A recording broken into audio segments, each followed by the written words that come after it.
Bueno, pues una de las preguntas que hicimos a nuestra querida científica, la doctora Ana Paulina, fue pues, ¿qué es la proteómica? Pero la proteómica es una de las ciencias que son de vanguardia y que hoy juegan un papel importante en el mundo.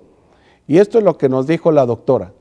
Efectivamente, como mencionaba, hace 10 años en México empieza a desarrollarse y hace 5 años, 2005, en México nace la Sociedad Mexicana de Proteómica, que es una sociedad con la finalidad de hacer crecer más esta herramienta de investigación en México.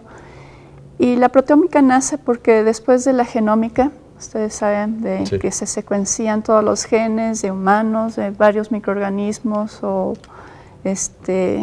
ratones. Sí. Esto abre nuevas preguntas más que respuestas y hay muchos genes que todavía no se sabe para qué van a funcionar. Entonces la idea de la proteómica es ahora no estudiar genes, es estudiar proteínas. Eso es. Entonces es como la genómica, es una herramienta que vamos a estudiar proteínas de todo un organismo o tener todo el patrón de proteínas de un organismo. Ya no son los genes, nos vamos a las proteínas. A las proteínas. ¿Qué es una proteína, doctora? Como segunda pregunta en orden. Sí, ¿verdad? Bueno, una proteína podemos decir que son la parte vital de cualquier organismo, ¿sí? Son las que nos dan funciones, como las proteínas de músculo. ¿Y qué es una proteína? Una proteína es una secuencia de aminoácidos, alanina, valina, metionina, son los aminoácidos que uno tras otro van formando una proteína. Y la secuencia en orden es lo que me dice qué tipo de proteína. Depende del orden de cada aminoácido, puede dar una proteína de músculo, una proteína de cabello o una enzima particular para una función. Entonces es muy importante cómo va pegando cada aminoácido y esto se rige por el DNA. El DNA es el que me dice qué orden va a tener estos aminoácidos en una proteína. El director de esta orquesta es el DNA. El DNA, exactamente. Bueno, pues la célula tiene varios organelos. Para la gente que nos está viendo, dentro de la célula hay un núcleo y un citoplasma en donde existe un microorganismo tan pequeño, pues es la unidad más pequeña de vida, que es la célula. Y en la célula entonces encontramos proteínas. Ahí diferentes elementos. Entonces la proteómica lo que pretende es encontrar pues las proteínas causales de la salud de enfermedad o no nada más. Bueno, sí tiene en el área como se llama proteómica clínica, sí, está enfocada precisamente una célula en un momento dado tiene ciertas proteínas, características de esa edad, de ese tipo de célula, pero si esta célula se daña o se enferma, entonces va a producir otras proteínas que son las causantes de la enfermedad, o esa es la idea de la proteómica. Entonces, si usted compara un patrón de proteínas de una célula sana, normal, contra una célula enferma, la idea es encontrar estas proteínas diferentes, que es lo que me está causando la enfermedad.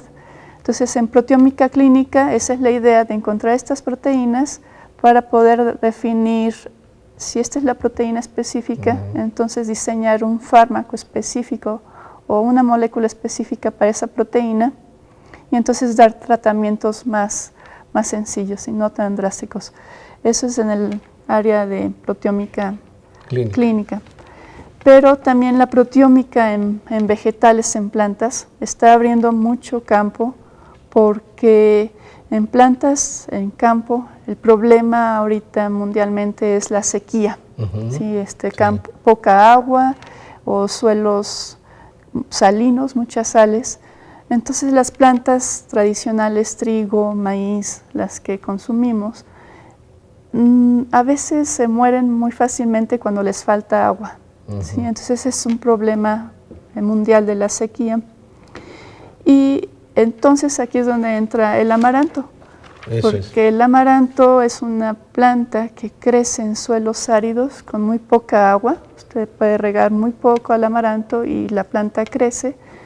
Y en este punto entonces es saber por qué una planta, o precisamente nopal también, que crece en regiones muy áridas, porque estas plantas pueden crecer con poca agua, mientras que maíz o trigo o arroz necesitan mucha agua. Sí. ¿Sí?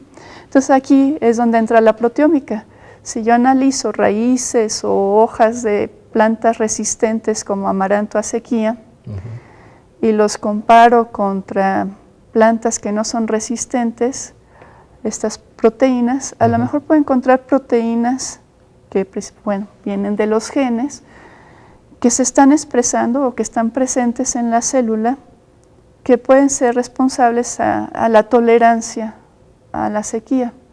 Entonces, esta es una área de la proteómica vegetal, ¿sí? Tratar de entender las plantas, qué proteínas tiene la planta o está produciendo cuando le falta agua a las raíces o al suelo en general.